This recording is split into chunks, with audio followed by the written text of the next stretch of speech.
I'm just going to make a start. I don't know, Dan, if you're recording or not recording. Just started a moment ago. Sure. Yeah, pretty low key, as I just said. We've had a lot going on, from relocations to war wounds.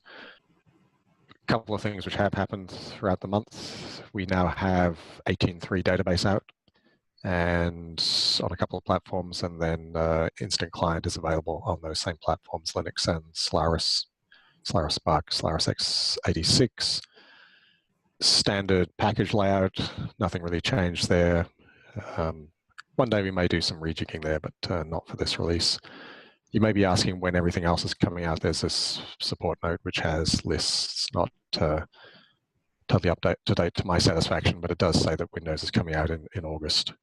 And Mac is not even listed. In fact, I hate to bring out internal politics, but they don't even list the 12.2, which we know is already out, so they haven't got this updated. But some stage Mac will come out, those three key platforms for us as developers. But anyway, Linux is out, good, database is out. Just as a kind of icebreaker or people warming up, I was just going to run through my little blog post that I put together. So it's kind of hard to talk about what's new in 18.3 from a driver point of view, because of course all of the database drivers things like Node, Oracle DB, can connect to the database and use a lot of the database functionality. So do you count that as new, or do you talk about it, or do you let somebody else talk about it? In this blog post, I just spoke about a few of the things, and it's not really even Instant Client. It's really on those client libraries that you can do in drivers. The big thing which my wider group, so not people involved in the Node driver and Python driver, really worked on, but the lower level people, was this thing called traffic director mode for connection manager. So this is really a mid-tier proxy, and it is fantastic for people who want high availability. They just want to be able to take down databases without having connections lose, client applications, Node, Oracle DB, lose connections to those database instances. Obviously, you need some sort of clustering behind to support some kind of failover there. If one database instance goes down, you still need to be able to connect to something else. But the traffic director really just does all the routing, smart routing, and things like that. Not going to go into that in detail. It's a bigger picture thing for somebody who's looking after that direct area to talk about. The other thing about 18C, of course, really is, I mean, we like saying really is rebadged 12.202. So we have 12.201 out there. 12.202, we took the chance to rename it. There are a bunch of new features in there at various levels. One of the slightly painful things from the driver point of view, we had a lot of internal discussions backwards and forwards about the strategy on this, is that most of the functionality for things like upgrading, database upgrading, is based off that major database version. And so they've now gone into a sort of release version number rather than the actual database version number. So they've now got these two internal calls. So if you're using, say, Node Oracle DB with 12.2 client libraries, talking to an 18.3 database, and you say in Node, what's the database version? It's just going to say 18.0. So it's kind of like the release version. That would be by default. If you're using 18.3 libraries, we now have this function. We can call it, and we can get the actual database version, which is 18.3. So just kind of be warned. I'll have more about that in the doc when that comes out at some stage for the next version of Node. Painful. Lots of discussions. I say it is what it is. Hopefully it'll get better, but you just have to deal with it at the moment. We did a little bit of the changes I was kind of hoping to get into Instant Client. So you've now got some of those symbolic links. If people remember, when you do an unzip of Instant Client, we generally used to say you have to create symbolic links for these lib client sh libraries. They're done automatically now. Fantastic. And there's actually an empty directory that we create, network admin subdirectory. And this is the default location for all of those configuration files, TNS names files, Aura access files. I list them all here, for any application which is actually using the libraries in the Instant Client subdirectory. So that's just a kind of handy location. You don't need to set TNS admin _ environment variables. I'm sure you expert people know. So what else? This was something which I've been pushing for a long time, particularly in the PHP world, where a lot of people bind things dynamically, since you don't really know sizes beforehand. Client result caching is a big win for a lot of people doing things like postcode lookups, zip code lookups, and things like that. And having that cache there is useful, but if you're using binds, bind variables as we do recommend, and they were dynamic. There's a couple of forms of those binds that we use internally in the driver layers. Dynamic binds weren't cacheable. The statements using dynamic binds weren't cacheable, but they are now in a couple of, obviously provisos, but I don't think I'll be hitting these provisos in those zip code lookup cases.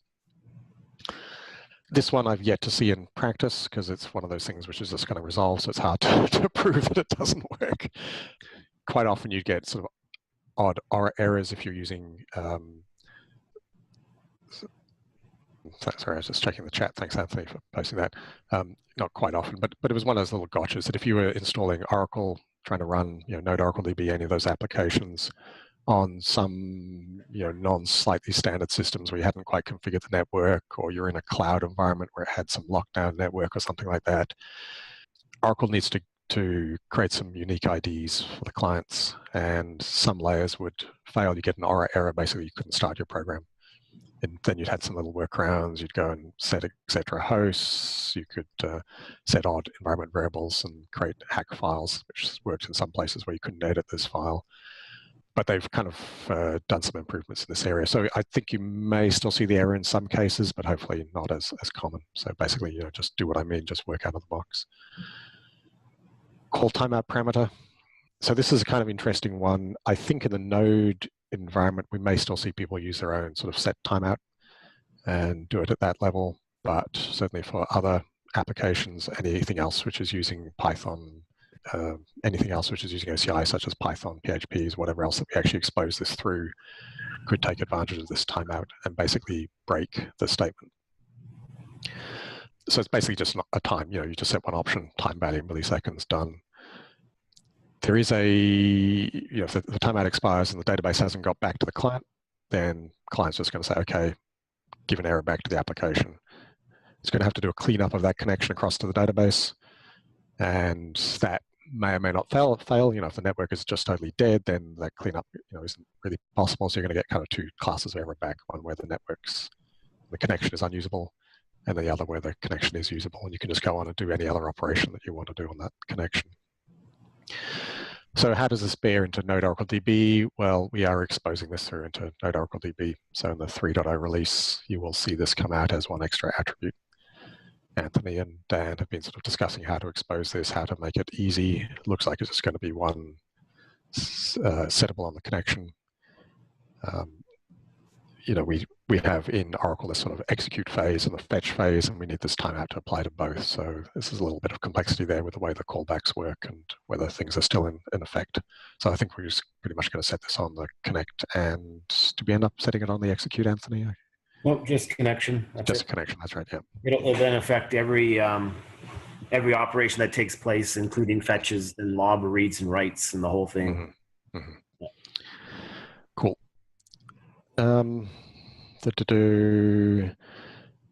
Session pooling, yeah, a bunch of changes here in the session pooling. So some things you won't notice. I think there's some, where did I see the threading improvements? Internal lock improvements, there you go. So some of these things will just happen automatically, you won't notice. And eventually at some stage we may expose some of these things through into the Node Oracle DB layer, depending on what you demand first. I know there are some bigger things people want first. Soda. Soda is a really cool thing which is available in JDBC, and with the 18 database it's now available in the Oracle call interface, and therefore could be made available to Node Oracle DB and Python and anything else we do. As you can see more on this later, so I think as you can understand we are working on that, and that's where a lot of effort's going at this stage, but I don't want to talk too much as we're still in lots of design and implementation phases and have you, and getting blocked by other unrelated customer issues and things like that. So those are the sort of key top things which I took out of this 18.3 release. Maybe not a lot, but remember it is a sort of 12.2.02, so it's really just a sort of minor update in many areas. And of course there are a whole bunch of things on the database side and other things I haven't mentioned here which will be interesting to you as users and developers. And don't forget, of course, we have that cross-version interoperability, so you can get this 18.3 client and talk right back through to 11.2 databases, if I'm not mistaken. Yep, that's correct. Yeah, same as version 12.2. Yep. So take it, run with it, use it, and just let us know how you go with that. I think my favorite feature there was the default network admin directory. Why did that take so long? Well, you know, you're putting in an empty directory, and I was like, why would we have an empty directory? I kid. Yeah. So yeah, no, it does help a little bit, because it just means that if we're telling people how to configure, particularly in cloud where we have things like wallets that you have to download and put in those directories or make available to the applications, then we actually just makes it a lot easier for us to say, go and unzip that wallet, stick that secure keys in that directory, done. So I think that's about it. So there's a kind of icebreakers, 15 minutes. I don't know whether anybody else had any other topics on that before we jump either to user questions or to the to Danilo's work in progress. Mood Oracle DB guys, Oracle guys, Blaine, Dan, Anthony, anything else to add? On this specifically, no, but I do have something I want to touch on perhaps Sure. after we cover Danilo, or I could do it before, either way. Just run with it now, and then we can just run on and people can drop off if they're not interested in following this. Sure, fair enough. So let me grab the screen here. Sure. And while we're doing that, there is a chat icon somewhere, maybe under the more ... menu, if you, depending on your screen, forget how that works, wherever it is, and you can ask questions there. I think you may be able to unmute yourselves if you want to ask as well. So just feel free to go ahead and ask questions. This is supposed to be an Ask Me Anything kind of session, so we're just open to anything that you want to talk about. Okay, so Anthony found this blog post, and I'll put this link in chat as well in case anybody would like to follow up on that. It's an interesting read. The author publication does admit to a few mistakes here and there, but the gist is good. So what he's doing is showing an example of how you read a file in Python, and then showing some basic stats as to how fast the file is typically read, and doing an import of a CSV, still pretty good. And then he switches over to Node and talks about how things aren't so good in the Node world. And so he has this simple program written here, which compared, of course, to that Python example is far more complex, using callback streams and pipes. And of course, it's just terribly slow. So then he points out that we're getting async iterators and generators, and so decides to use those. It does clean up the code somewhat nicely. Unfortunately, not so great for performance. And what he then does is transitions from reading a file to, just a dead simple async generator, and just to measure the performance of the generator. And what he finds is that a trivial async iterator can run in 3 seconds, and then a synchronous iterator can run in 0.2. So it's the async that seems to be adding the majority of the time. And then he says it's promises that are killing the performance. And what this comes down to is just, he's saying the promises have to be resolved on the next turn of the event loop. This is one of those places where he says it's been pointed out that it wasn't entirely correct.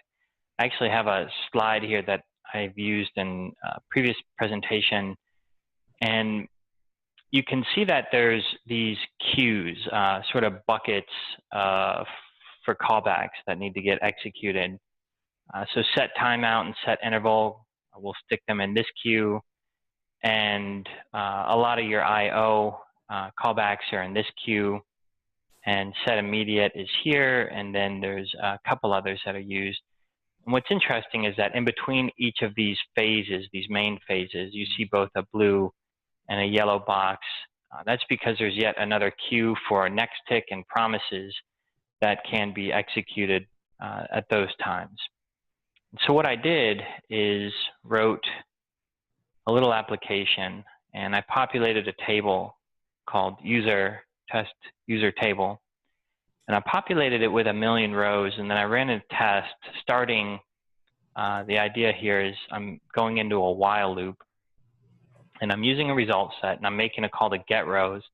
The question is, how many rows am I going to get at a time? And so I started with 1, and then I went to 10, and then 100, and 1,000, until I got up to, I believe, 10,000 or 100,000. And the results were somewhat interesting, and I'm curious, I haven't shown this to Chris or Anthony, if you have an interpretation of this on your own, but basically, I was also trying to measure the number of ticks, you know, the number of full cycles through the event loop. The way that I was doing that is here.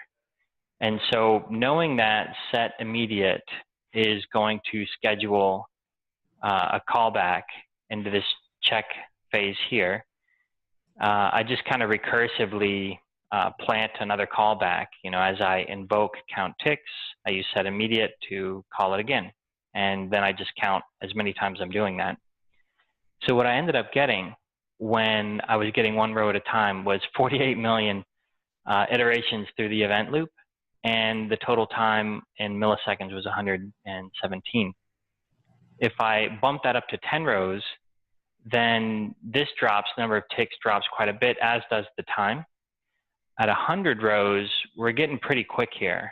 Number of ticks drops dramatically again, as does the time.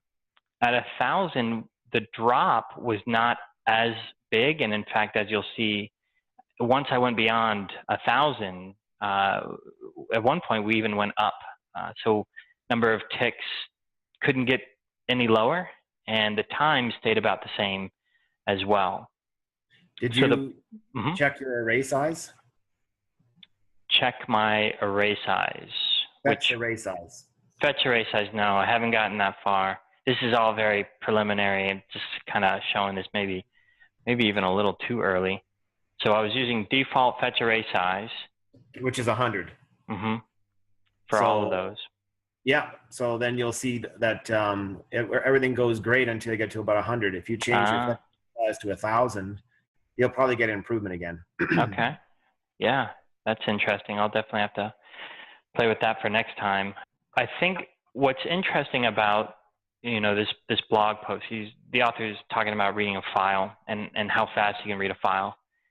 One of the important things to keep in mind with Node is oftentimes we're creating web servers. And, you know, if you're trying to read a file on a system that's being shared with multiple users, you have to be careful about how much time you're consuming on the main thread. In this area here, where I'm in this while loop, this is essentially where you would be processing the rows that you fetch. And so the thing I think that is important to keep in mind, even if we start increasing the fetch array size from 100 to 1,000 or even beyond, we just have to keep in mind that we will end up hogging the main thread for longer periods of time, depending on what we're doing with those rows, what type of processing we're doing. I think we have to be a little careful there.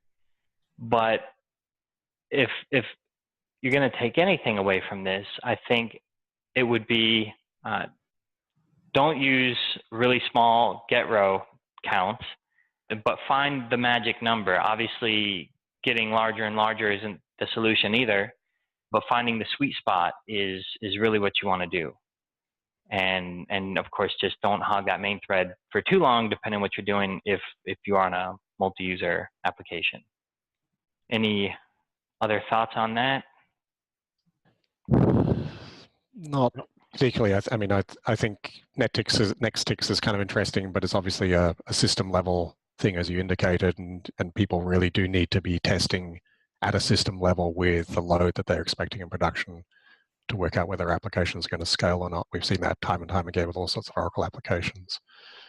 You know, one single benchmark is fine until you suddenly start getting, you know, locks and latches on file systems and memory data structures and all sorts of things. So I think you pointed out quite clearly there that people do need to be aware of what's happening elsewhere in the system, and therefore, by extension, they need to be testing with their expected load as far as possible. Fair enough. Nice little thought there. Thanks, Dan, for that. Sure. So, where did we want to go? Danilo, are you able to unmute yourself and talk? Do we want to talk about your pull request, which if people haven't seen is, let me share my screen, is a pull request to add, although it says iterate open connections and close them, actually what it is a grace period for shutting down a connection pool. So we call it drain time. Oh, great. Hopefully, can you hear me? Or hey, Danilo. Hey, how are you guys? Kind of work because I'm in a noisy environment. So I've been trying to get the C++ code to work, but I couldn't. So what you see there is as far as I went with the implementation. Cool. Yeah, I did try and run it the other day, and I see that you took that suggestion from us to kind of pass through this mode, but obviously you haven't actually supported that yet down through the lower layers. I don't know if it's just me, but the screen's a little hard to read there. It's just you. We couldn't read your screen. There it goes. Oh. Yeah, I mean this is me just running the web app. It's good now. Yeah.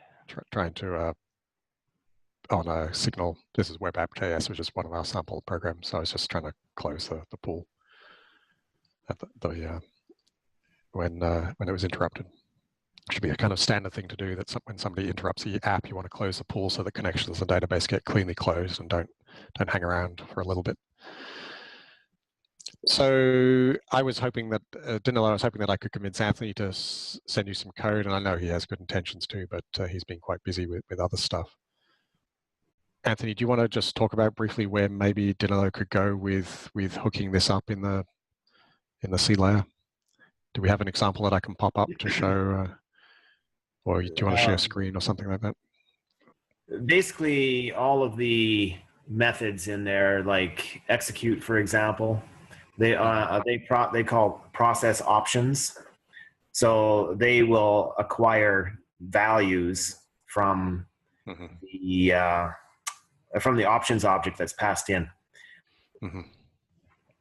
So essentially, what you have to do, just find that force close option, and then set the flag. Yeah, that's fine. So execute, for example, process execute options. Oops, I got a flyover over there, so I can't see what I'm doing. Process execute options. Let me search for options down here. So there was a little bit of debate originally about whether we should just pass binary through or pass that whole structure, which I just showed on the screen. Yeah, we got code that makes it easy, so. So you think that we should, there we go. So you think, okay. So you see there that get unsigned int from JSON. There's also a get bool from JSON a little bit further down, right there. So all you have to do is just say, hey, get your Boolean from JSON, pass in your options object, the name you want, the result set. And that index there, number 2, is the parameter number. And then the last part is the actual Boolean value that you want to get back. In this case, you're going to need to create a new Boolean value on the baton as well. So process execute options. Yep. So I'm not trying to torture you there, Danilo. I really do appreciate your work. Obviously, would love to see you do this all by yourself, but seriously, just stick up your hand when you think you've done enough or get bored or whatever, and we will just take it over from there. I'll try. I mean, I don't mind. I got beat up by C++. I'll try again. That's fine. I was trying to go with implementing the property on the baton on the NGS common, but I think that's too complicated, and perhaps that way is faster. I thought you'd actually push some C++ changes. Did I not pick those up? Anyway, okay. Yeah. Anyway, as Anthony says, go and just call one of these things, create a new field structure there, obviously give your attribute name. Yeah, force close. And then you should be able to, pass that down through into the pull close layer. Yeah, and just the other thing that to be aware of, if you look in here, you'll see there's an async underscore execute, for example, and then there's an async after execute. Where am I looking for? Async. They come in triplets. Okay. You see, the one you're looking at right here is the actual execute function itself. And then it calls async execute, and then it calls after it's finished, async after execute. So async execute happens outside of JavaScript's event loop. It's entirely independent. You cannot do anything with JavaScript in there at all. And then the after execute, that happens when it's got control back and you're now on the main thread and you can do JavaScript work. For your case, Danilo, it's not going to be relevant for you. But just so you're aware that that's the case, don't try to do any JavaScript code inside the async call, because if you do, it will segfault. So you're saying, okay, yep. Okay. Yep. So if you look at the pool method for a minute, if you go to the pool. Yep. And look for close. Close, whatever that is. Whatever. Yeah, that one there. So you'll see there, it says async underscore close. Yeah, that's where you're going to do the actual, you see where it's got DPI mode pool close default. That's where you're going to check your value on your baton. And if it's something different, right? If it's set, force close is set, you're going to change that to the other one, DPI mode pool close force. I'm not sure what the name is. I can look it up, or you can too. It's pretty straightforward. Yes, it's close force. I tried that. I only couldn't get the baton value to pass. I was able to initiate it as false, but when I got to the async close, no matter what I did, it was still false. So I was trying to log things on the classes to see where I was missing the baton pass. Right. Because the pull class doesn't have a process execute the same way the connection does. The options, the whole options method that you have on the connection one, you don't have there. Yeah. Well, like I say, I can. I also suggested this to Chris. I can also make the changes in the C++ layer and the upper layer just simply to allow force close to be passed in, and then you can run with it from there if you prefer. Well, I'll give it another try. If I can make it, then I'll let you guys know. Okay, sure. Sounds good. Do appreciate that. We've got a little while before 3.0 freezes, so that's Node Oracle DB 3.0. Been working quite hard, as I kind of alluded to, and then delayed, unfortunately, by some unrelated work. But I'd love to see this get into a 3.0. So, if you can get it in the next couple of weeks, that will give us time to do testing and do whatever else we need to do. You're a brave soul, Danilo. Once I hear C code, I'm out. Cool. Well, has anybody else on the call got any questions? You can find the chat somewhere, possibly under a more menu. Then what do you call those 3 dots? It's not a hamburger menu. Chat or unmute yourself. Just ask a question about Node Oracle DB, JavaScript, anything else you'd like to ask about?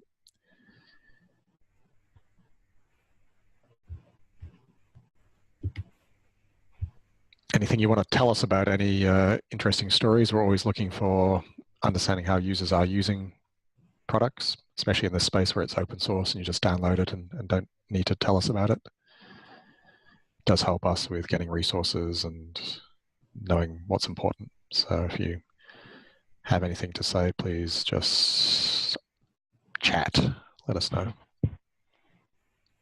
Maybe just do a quick hi first, and then we know whether you're going to be typing a question or something. Looks like that's it for the day.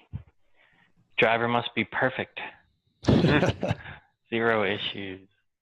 Well, I think that some of the things that we have right now is mostly people are having trouble trying to install the driver. So if we could make the installation simpler, that would be a huge win. Yep. Yeah, I understand that. I also I actually just don't quite see that as ever going to happen in any perfect sense. What I do know about installation is that every single product, no matter what company, vendor, has its own little tricks, 4 or 5 tricks that you need to know before you can install. MySQL forums are full of people not being able to install MySQL, and it's supposed to be easy to use. So I think once you know those tricks, it's kind of okay, but it's the first million times learning them which are the worst. But yeah, I do hear you, Danilo, on that, and we've done a few things there with that instant client just to make just a little bit of improvement. We're able to squeeze a few things into that release cycle, and we'll try and do more and more. But I think we're always going to be dealing with binaries and downloaders and things like that. And some of the pain, as we saw with the proxy stuff you put in, is NPM related rather than Oracle related. So if nobody's going to ask questions, I'm going to go and have breakfast at 7:30 in the morning. Good idea. Dawn is breaking. And we look forward to talking next month. Excellent. We have presumably at some stage we'll have a similar Python session. So there's a AskTOM page there for the Python office hours. We have a Facebook page that I do some stuff every now and again, just basically ads, just saying what's out, just announcements, Twitter, things like that. We should probably post those up at some stage so that they get recorded on the video, but we'll do that then in the future. You can kind of Google for us. I think most of us are pretty findable. Look on GitHub for our names and things like that. You'll track down information about us. Thank you, everyone. Thanks, everybody. See you next time. Bye-bye. See ya.